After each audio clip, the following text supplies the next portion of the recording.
Welcome to Business Innovators Radio, featuring industry influencers and trendsetters sharing proven strategies to help you build a better life right now. Hello and welcome to the show. This is your host, JC Soto. And in life, one of the main elements to succeed is confidence. Without confidence in every aspect of our life, we cannot succeed. That's a fact. And today we have someone that is an expert in helping us to cultivate that confidence and develop and make it grow. And she's also an author. She wrote a book about it. She's a coach and a public speaker. Her name is Vanessa Raymond. Welcome to the show, Vanessa. Thank you, JC. I'm so happy to be here. And thank you so much for inviting me.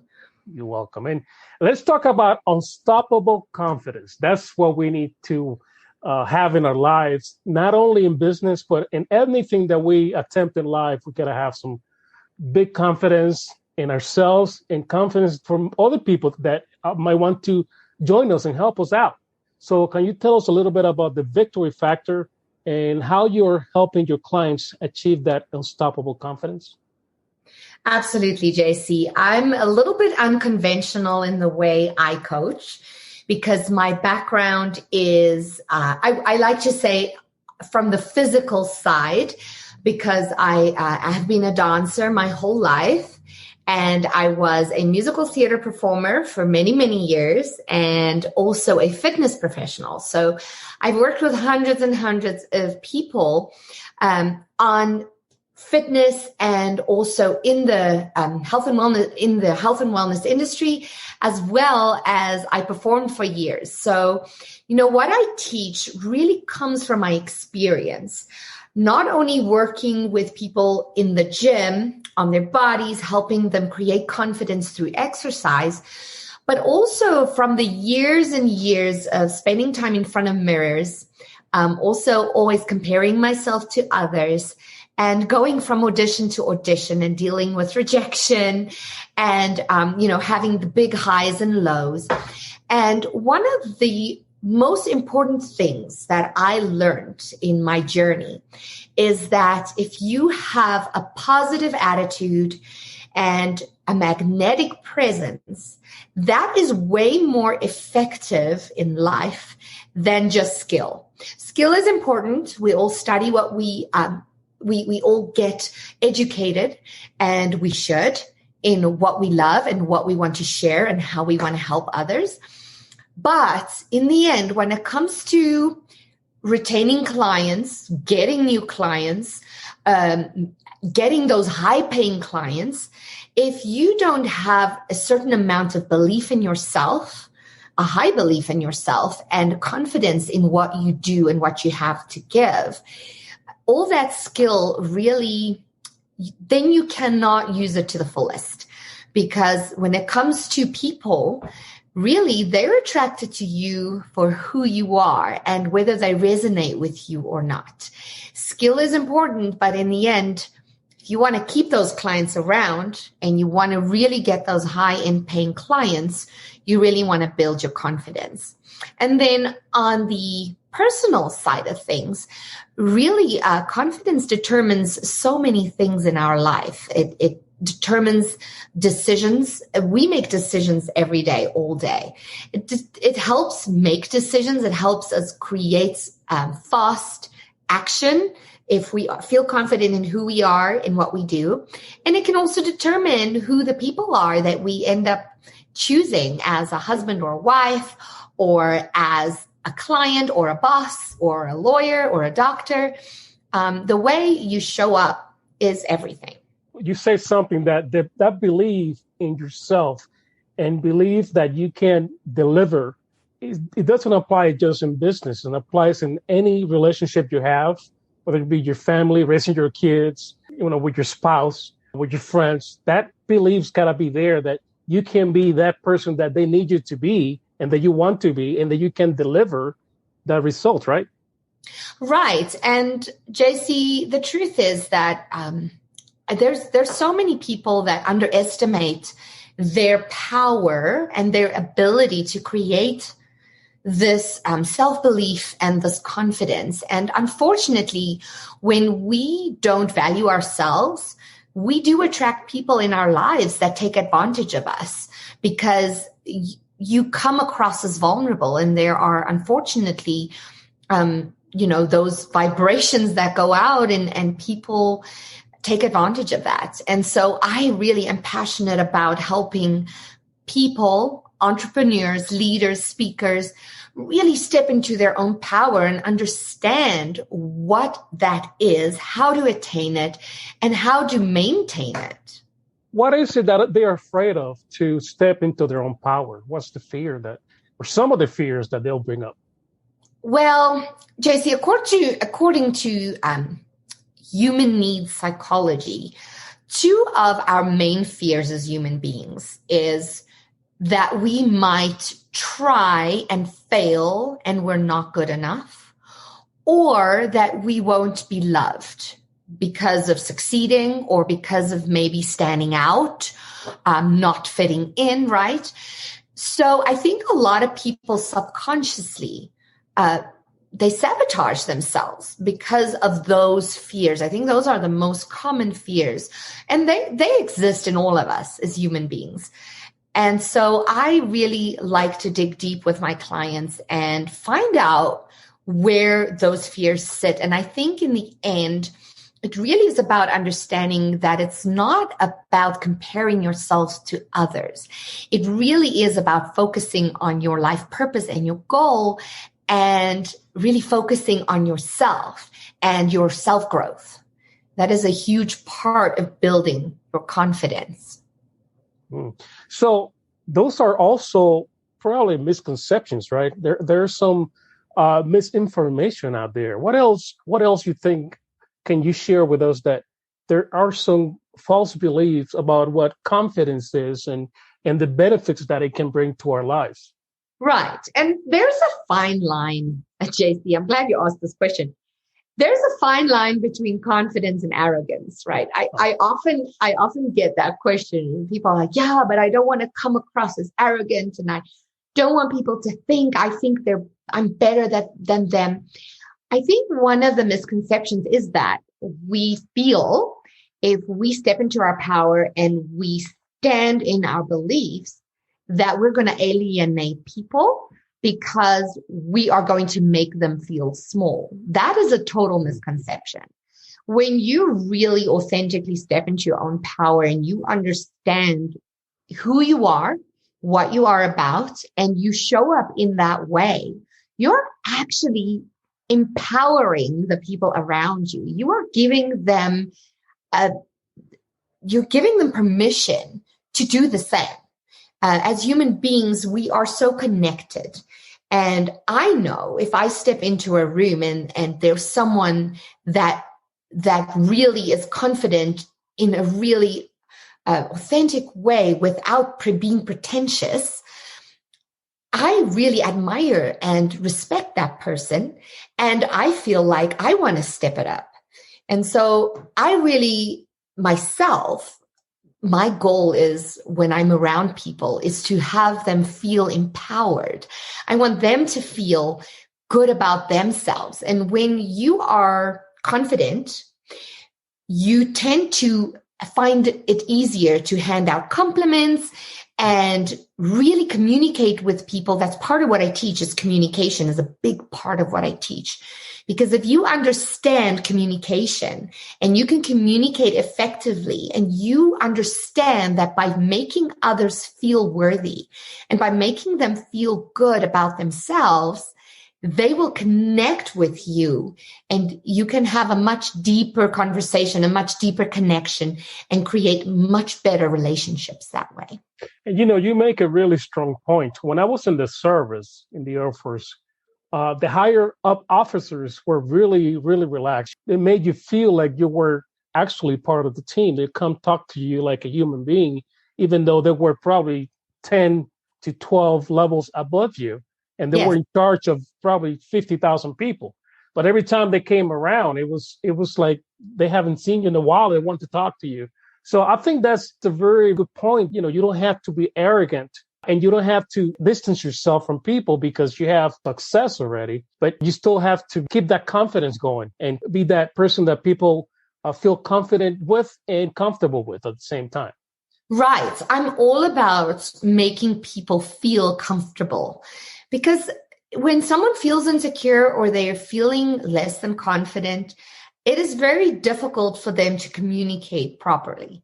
So if you know how to disarm that for people, and it's so simple. I mean, a lot of what I teach is in body language. It's so simple. Simple things like hand gestures, smiling, keeping an open posture. It's inviting for people. It makes them feel like you are approachable, and they can approach you and speak to you without feeling self-conscious. The other thing is really being able to lead a conversation, being able to know that you can initiate a conversation. If you see someone is standing in the corner all by themselves, 9 out of 10 times that is because they're shy and they don't really know how to start a conversation. So be the leader, walk up to them, introduce yourself, and disarm that real anxiety that they're feeling by just smiling and being open.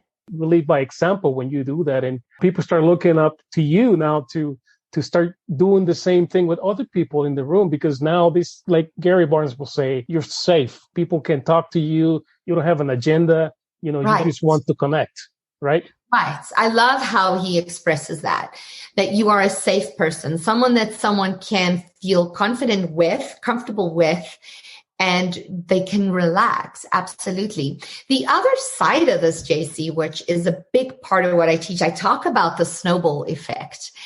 And the thing is that when we learn that we can initiate these relationships or these conversations or these interactions with people, what happens is when you come to a situation with an open heart and friendly, open posture, smile, and you're disarming the other person, you're making them feel comfortable, what's going to happen?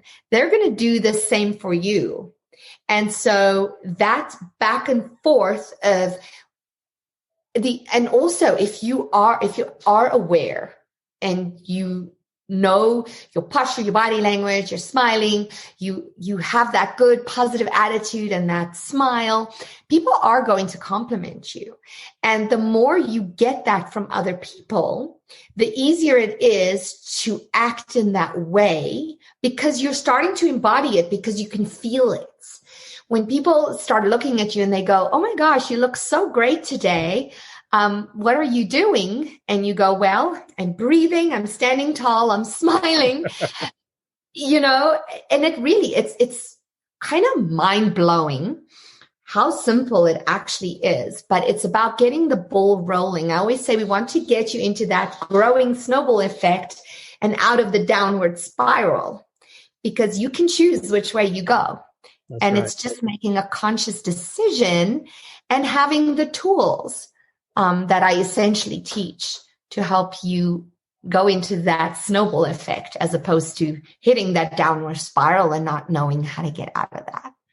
In your experience, is it normal for somebody that is normally confident to have a moment of hesitation or doubt? None of us are 100% confident all of the time. For everybody in this world, me included, there are certain things in life that I feel so great and confident in. And then there's other things that I don't. Confidence is something that you cultivate, and it is about stacking small wins.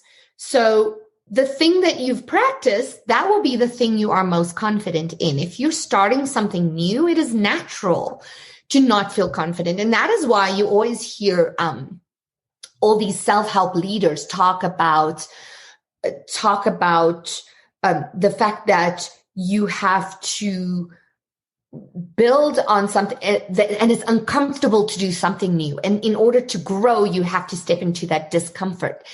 Once you learn that, it is so much easier to cultivate that confidence.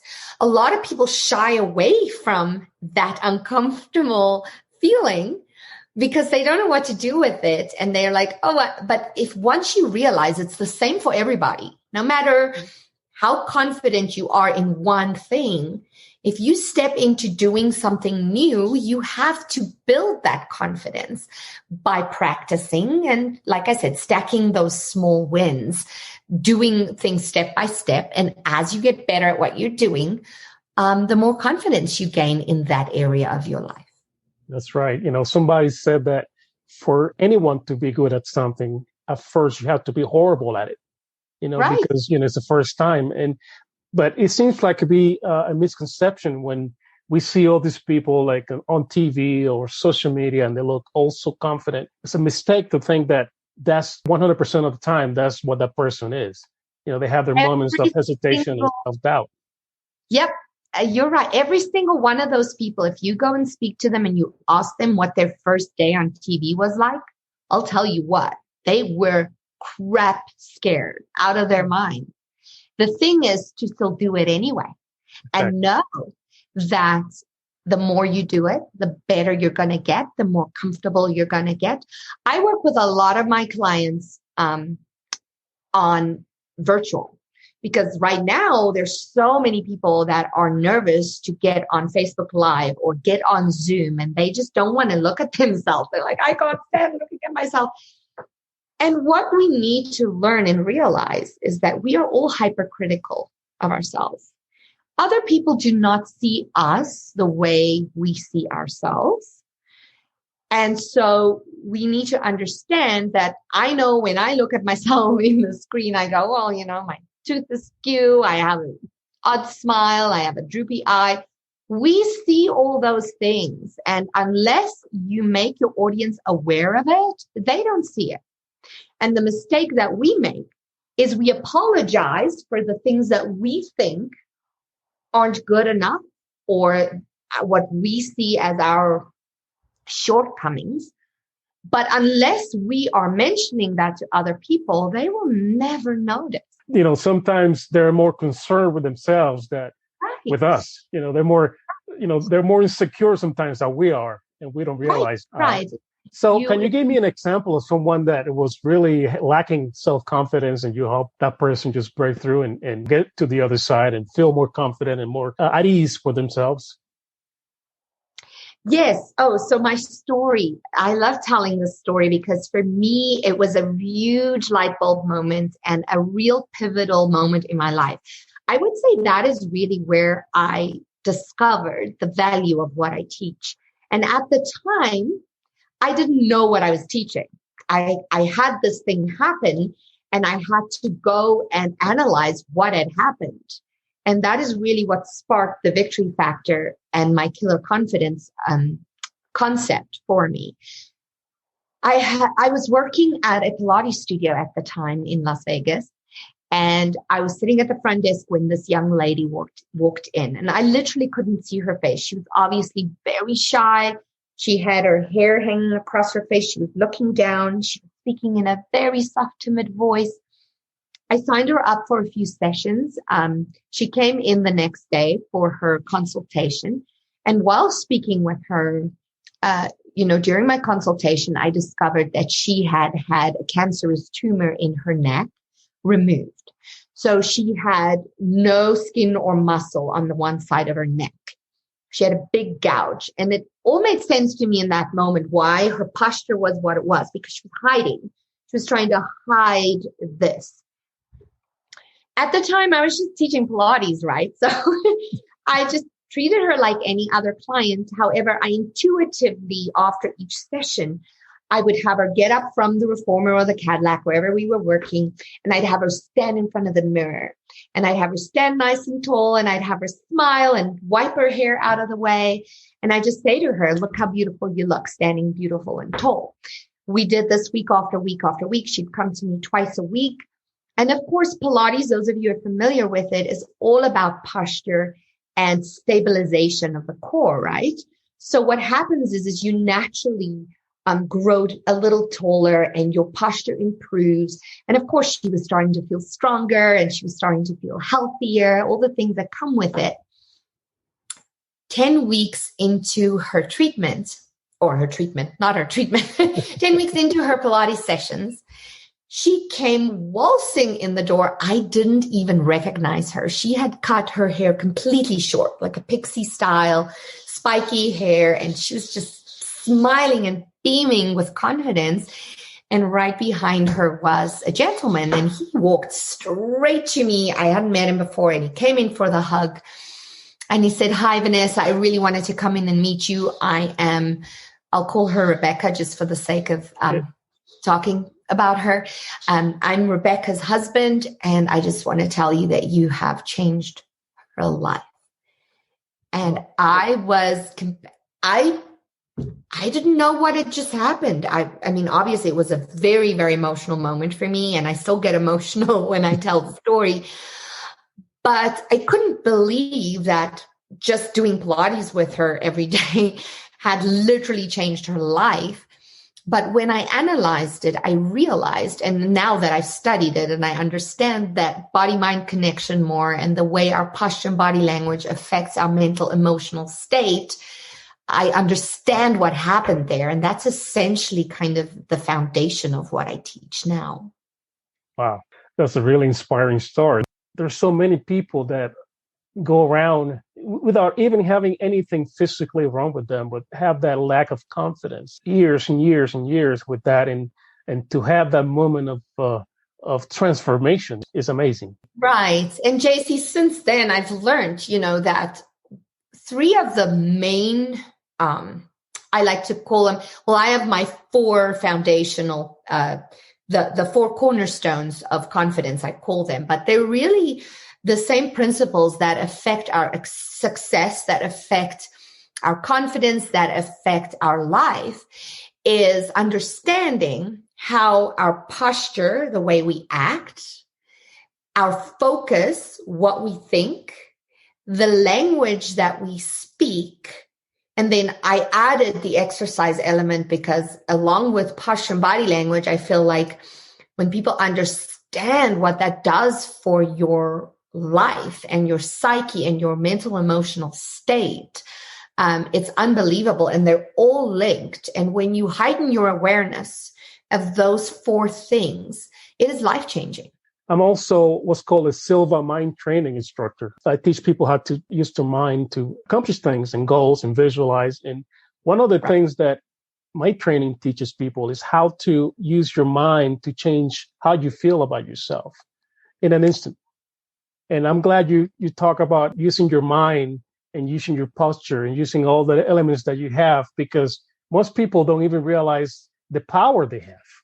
Right. And that's kind of, and I think it all works together so well. And that mind body thing is so valuable. But like I said, I'm a little unconventional because most coaches, I think, work on the mental things first, which I totally go into the mental. However, I explain to my clients that just like your body posture is affected by the way you feel, you can change the way you feel by changing your physicality. So when you understand that, a lot of people feel like they have more control over their bodies than they do over their mind. They might not, but that's what they think. Yeah. So when you show them the power in what the physical can do, because they feel like they're in control of it, and how that changes what's going on up here, it is unbelievably powerful. And it's so easy. People are like, it's kind of like magic. I'm like, yeah, it's not anything. I always say what I teach, it's kind of common knowledge or it's common sense. It's not anything anybody don't know, but most people forget about it. They just don't think about it. And yes, sure, there are people that don't understand that and it makes huge differences for them. But just heightening that awareness, making that 1 degree shift, it can literally change everything in your life. So, Vanessa, how did you become a confidence coach? What was the spark that got you started and decided, well, I'm going to coach people on how to do this, help them out? I've always been a teacher. I've always been someone who loves to share and teach and coach. So as a personal trainer, a Pilates instructor, a yoga instructor, as a performer, I was a dance teacher for a while. I've always been about people's development. And it just kind of made sense. The Victory Factor is a program I created many years ago. And until now, I've really coached coaches on how to implement what I teach into their coaching, because it's a part of it. It's not necessarily all that they do. But a few years ago, I just have such a passion. I find myself working with people, and I think a lot of coaches have the same experience when people come to you for your help and you end up helping them, but you're not really charging them and you're not really, So a few years ago, I just decided to officially call myself a confidence and success coach. And of course, I've done some more education around that. But, my background in the performance industry was really the spark for this, because like I said, I've had directors say things to me like, and this one stands out because this one stuck with me and this affected me deeply. I went to this audition of this job that I really wanted. It was a dance show at a huge resort I really wanted to work for years. And I went to this audition. They only had 2 spots open. And I auditioned with all these other girls. And I was waiting for the call. You know how they say, we'll call you. And the call came, and the director's words on the phone to me was, and mind you, I was young, I was impressionable, I was still finding my way. He was like, Vanessa, you dance circles around the other girls, but you got to get rid of those thighs. Wow. Right? Okay. So what happens to a young brain when it hears that? Of course, I held my pose on the phone, put the phone down, but completely fell apart. Called my mom, I need liposuction. I don't know what else I can do. I dance 8 hours a day. I exercise. I eat healthy. What else can I do? How am I going to get the jobs? Or, those types of things as a performer. And people can be brutal and directors can be brutal. The other thing is, I had to learn that when you go to an audition and you audition for a part and they turn you down, it's not always because you're not good enough. It's just because that director had a picture of what that character looks like. And if you don't look like that character, no matter how good you are at what you do, you're not going to get the part, right? So, and what we do is we personalize it. We take it personally. We go, I'm not good enough and I'm never going to work again or whatever, So I've been through all those emotions, but I learned, and I'm thankful that I had the brain in my head to understand that it's not always about me. Sometimes those comments come from people because they have issues, or you're just not what they were looking for at that time. It wasn't the right time, the right place, the right role, but you keep going and you keep trying and you keep doing your best and you grow with every audition, you grow with every experience. And I always had work. And the foundation of all of this, I'm talking a lot, JC, but the foundation of all of this was that I was never a great technician. Like, I wasn't the most technical dancer on the floor. I didn't have the best voice singing. I wasn't the best actress, but you know what? I could perform. Like, I could give you a show.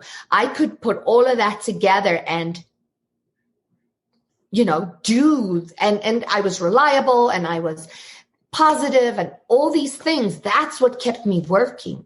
Not the fact that I was a brilliant dancer or a brilliant singer or a brilliant actress, but the fact that I was always positive, I was always reliable, and I came into my auditions with a good attitude and a magnetic presence, and I did my best. And that is what got me the jobs, not the skill. And you know what? That experience, as hurtful and painful, and as you internalize that, you also found a vision of what you can do. And because there are other people out there that need what you have, that confidence and that stopping and understanding that this is not about me. This is about somebody else that has some kind of prejudice or some kind of problem that is externalizing it and put it on me. And there's a lot of people out there that have that experience, and they get stuck. They don't know how to get past that point in their lives. Right. And that's exactly, that was beautifully said, JC. That's exactly what it's about. Yes. So besides that one, give me 3 things that you learned years back and you still use today in your business or in life. Well, one would be tenacity, perseverance, right? Growing up as a dancer, I did many, many forms of dance. I loved it. I was passionate about it. But the point of that is that if you don't have the ability to commit, you're not going to make it and you're going to quit because it's hard. Okay, so it definitely staying power, tenacity, that has been probably one of the most helpful things in my life as an entrepreneur. Because when you're an entrepreneur, you don't have a boss telling you what to do. You have to motivate yourself. And that's the second thing, self-motivation. You learn to be disciplined and to motivate yourself because no one else is going to tell you what to do. You got to show up. You got to do it. And you got to find the reward within it. And as a dancer, dancers don't earn a lot of money, right? You're not doing it for money. You're doing it because you love it and there's passion for it.